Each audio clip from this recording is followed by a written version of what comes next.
Hey, what's up, everyone? Welcome to another episode of the Liberator Podcast. I am Ryan, as you can see on my shirt, and this is my oldest son, Benson. So, a little bit of background here. Benson and I just got back from a father-son activity. It was called the Squire Program. Right here. So, a little background is I'm a divorced father, and I do my custody a little bit differently than most people do. I have my kids every other weekend, and then I have 5 kids, and so I also have chosen to have my kids one-on-one during the week. And one of the days I was taking Benson to a Lego store, about an hour away from here, and I had listened to a podcast for the very first time. I've never listened to it before. It was a Bedros Keuilian podcast. And I listened to like the first 10 minutes, like it happened just to pop up my feed. I'm like, oh, who's this guy? I listened to him and whatever. And he was talking about this rite of passage for young men. He's like, there's no such thing as a rite of passage these days. And we created this program called the Squire Program, and it's to help the young men transition so they know that they're becoming men. And I'm like, shit, I want to do this. And so I actually listened to the podcast and then picked up Benson. We're driving to Vallejo from Sacramento, listening to the podcast together, and he's like, what did you say? I just say, I don't remember. He just was like, I want to do this. Yeah. Sounds like fun. So, booked it, did it. When we just got back from this experience, we are wearing our shirts from the experience. These shirts, you probably can't tell, they were pristine white. I'm going to insert some pictures here. We were completely caked in mud. Had just a phenomenal time. Just wanted to record this podcast here, get Benson's perspective, and then just share what our experience was with the Squire Program and what a neat thing it is. It's basically like, I'm just go ahead and show you, like, this is like, how to be a man, and it's just this whole thing of like, what it means, and 30 rules to live a life of impact and fulfillment. I'm not going to steal anything from here. I took a ton of notes. You can see here just pages of just notes for me as a father, how I can be a little bit better as a dad, and then of course for Benson. How was the experience for you? Oh, I loved it. At certain points it was kind of tough, like getting through certain obstacles and stuff. Other points it was just pure fun. It was fun. What was one of the ones that was tough for you? I think doing the obstacle course, that's where I got blisters. Oh on yeah, my hand. you got blisters, yes, for sure. That's the first time you ever had blisters on your hands? First or second. Yeah, I mean, his skin ripped off on these 2 blisters they showed you, and yeah, it's like, for me as a dad, it was like, I'm there to push him, but I'm also there to be a dad too, like, know when he's at his limit. And there was a time where, so a little bit about these obstacle courses, like it's meant to be challenging. It's not meant to be, like defeating, but it's meant to be challenging. And so there were these monkey bars that, first off, we're in the desert. It's like 115. 115. I mean, it was hot. It was hot. And we're going on monkey bars, and it's hot. Metal monkey bars. Metal monkey bars. And so we're like, gripping here. And it's not like a straight across monkey bars where it's like one of those pitches like a roof. So it's like this. And so you're going up one end, and then you're coming back down the other. And I'm out there, I'm just like, and I was following Benson's lead. I'm like, all right, Benson, he's gonna take the lead on this stuff. And so he took the lead, and he went, and he gets off, and he looks at his hands, and I'm like, oh shit.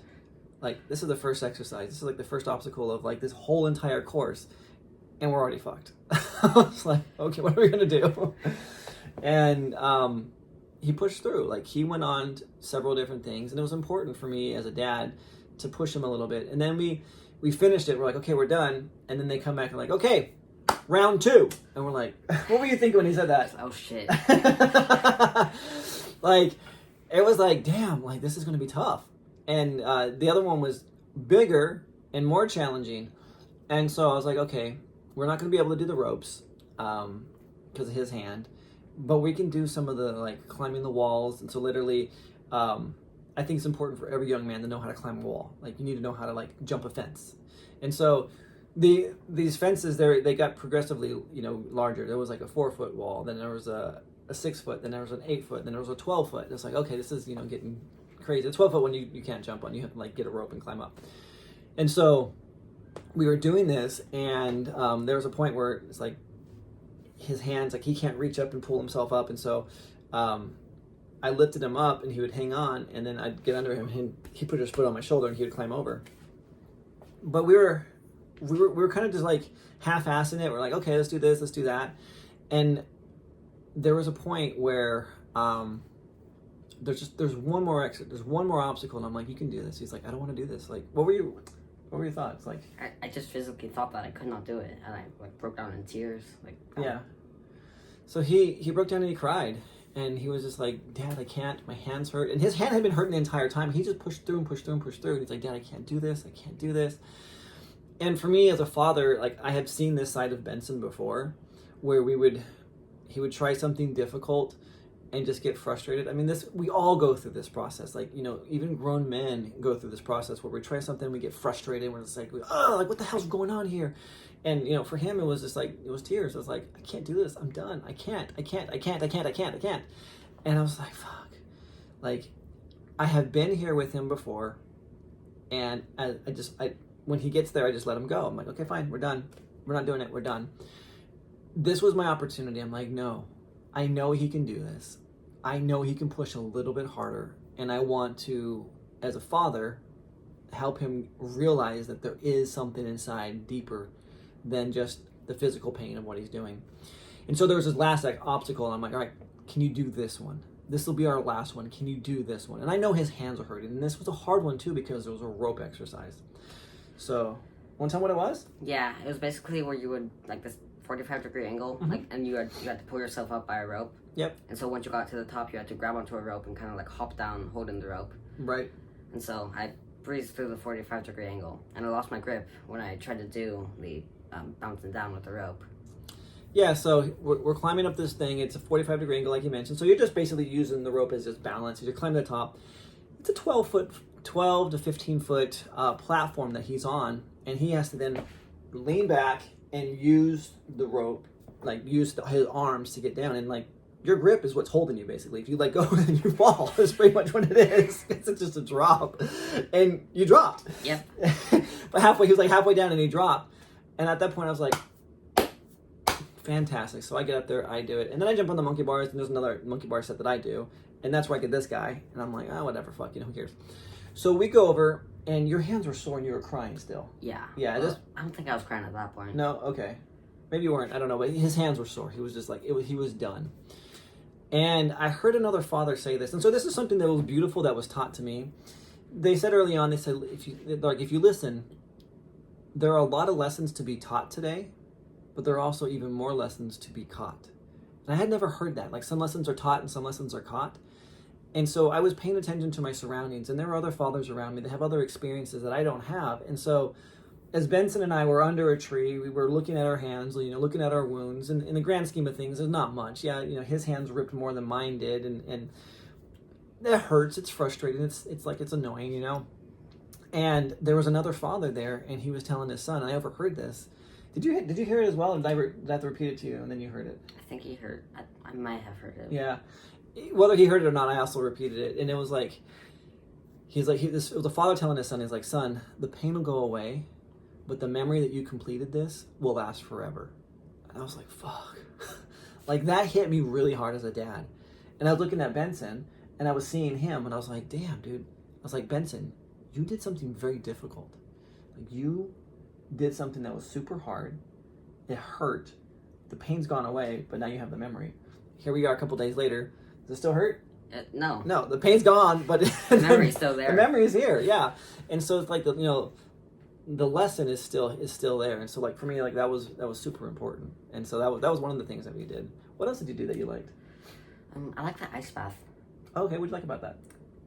I pushed myself. Did you? Yeah, I didn't think that I could last 3 minutes. Oh, but we do ice baths all the time.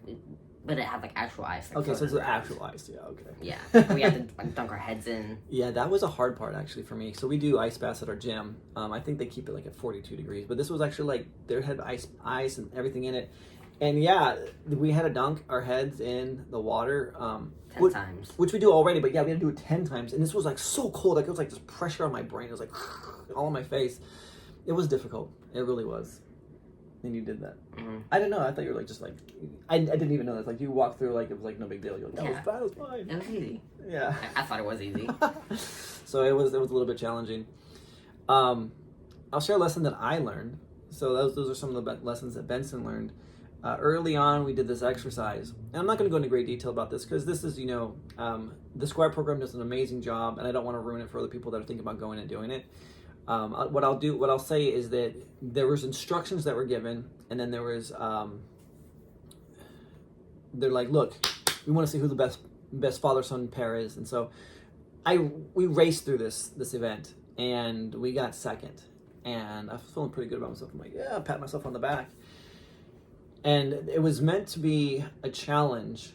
And we were, not to give up too much information, but we're running up a hill, like a very steep hill, and we're carrying a bunch of equipment, like heavy equipment. And what was it, the thing you said to me? I was like, fuck, I can't do this anymore. I was like, I'm done. Yeah.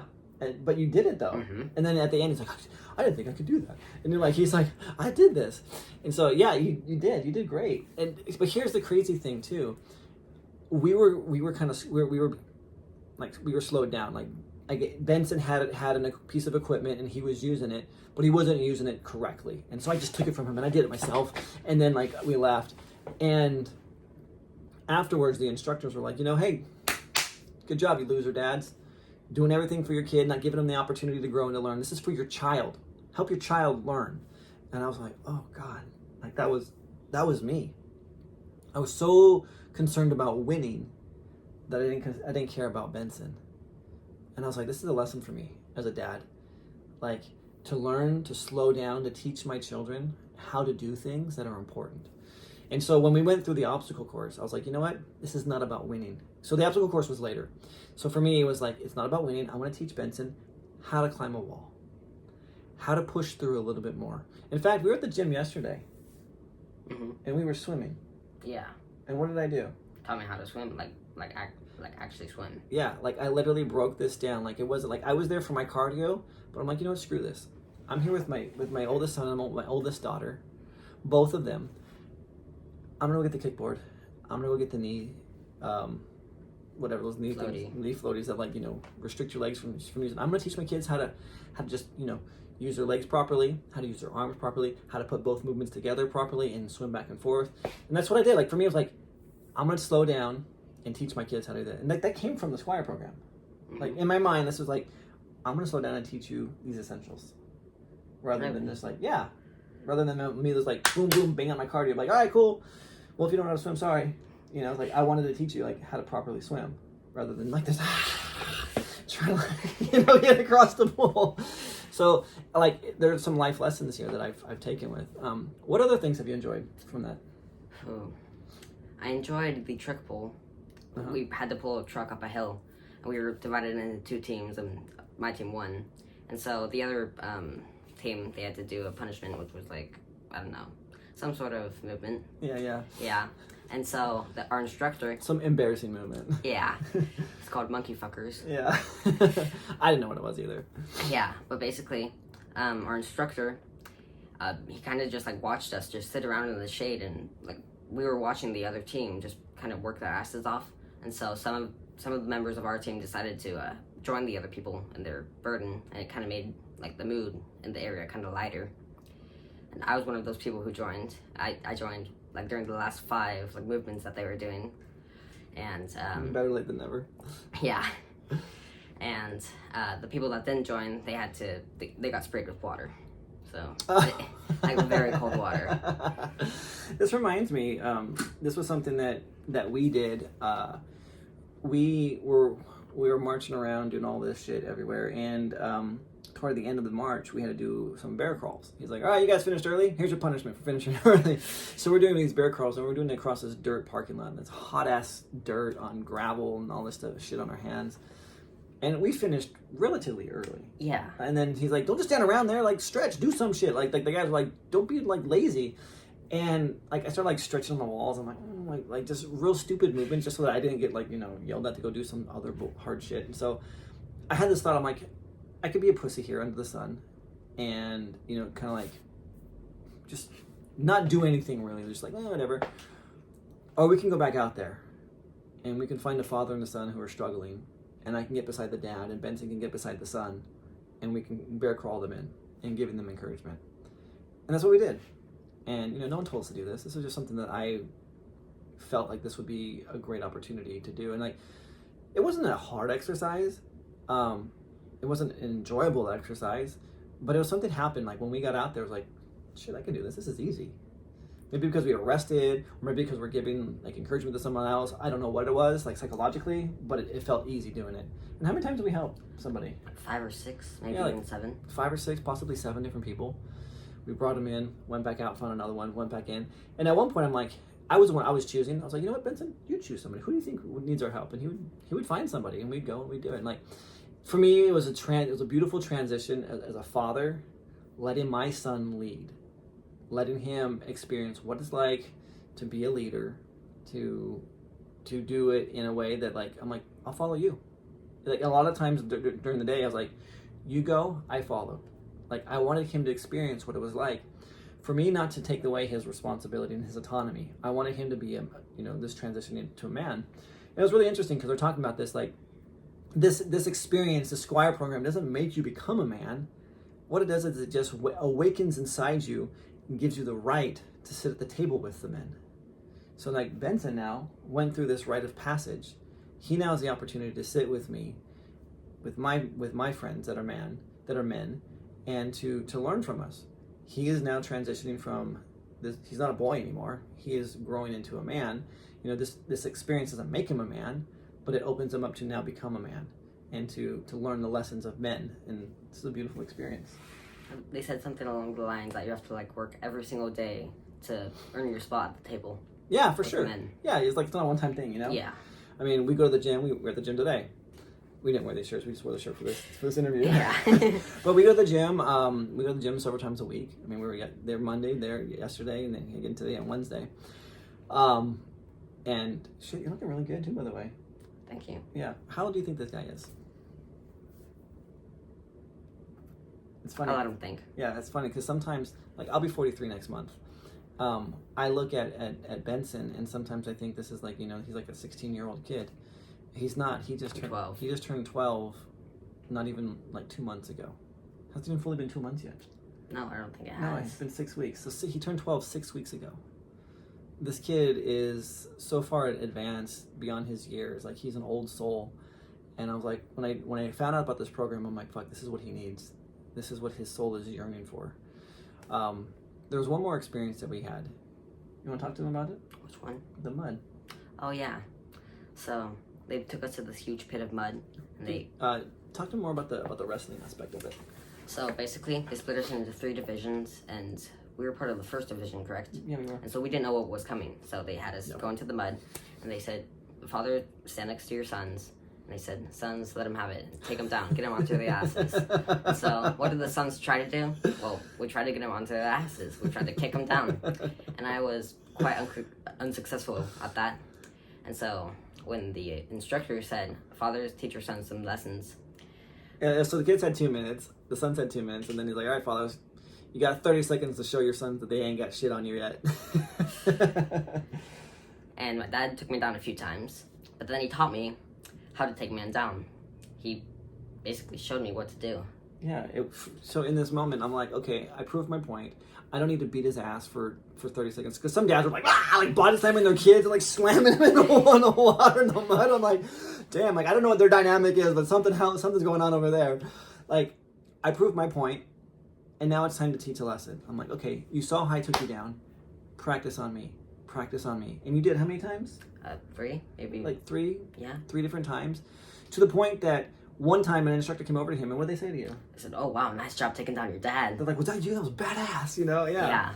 And like, for me, as a father, like, that was this whole entire experience, like, for me was, how do I share these lessons with my son in a way that he's gonna take these lessons with him? And so, yes, he tried, and this is this 2.5 minute experience encapsulates everything. He tried it himself, was unsuccessful. I then proved to him, hey, I got this. I can do this to you. Let me now teach you. Like, to me, this was the best part of it all, because now he's failed on his own. He knows that I have the skills to show him, and he's willing to learn at that point. Like, I think that as a father, like, this is like a life lesson in general, is like, give them the opportunity to fail, let them know that you can actually do it, because you can demonstrate it after the fact, and then teach them. And so, yeah, he took me down a couple of times, actually.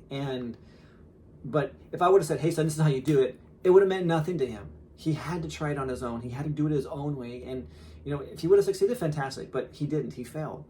I then showed him, and then he was able to do it. And to me, it was a beautiful lesson. So there were so many other opportunities, other things that were learned as well. I don't want to steal the thunder. Like, if you're thinking about going to this program, like, it is an amazing, amazing opportunity. In fact, I have another son. He's 8. He's too young to go, but when he's 12 in 4 years, Benson will be 16. We'll go again. We'll go all 3 of us.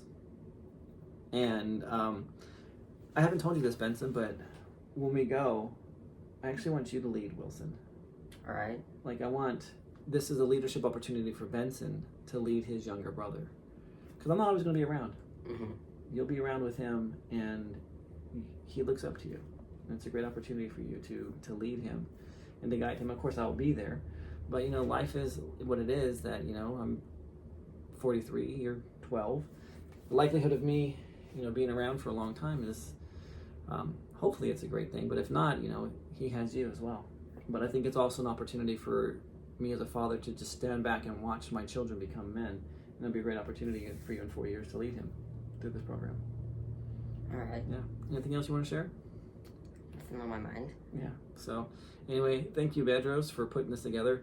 I don't think you watch my podcast. I don't think anyone does, really. I got like 4 views, like my mom and dad, and that's it, But this was just for us to memorialize what we went through, what we learned, our lessons, some of the scars. This is nothing compared to this guy's hands. Yeah. Put it up closer. Let him see. Look at those ripped calluses. So, anyway, thanks for watching this Liberator podcast. This is one dad trying to liberate his son from the shackles of society and to become a man. Love you. Love you too. All right.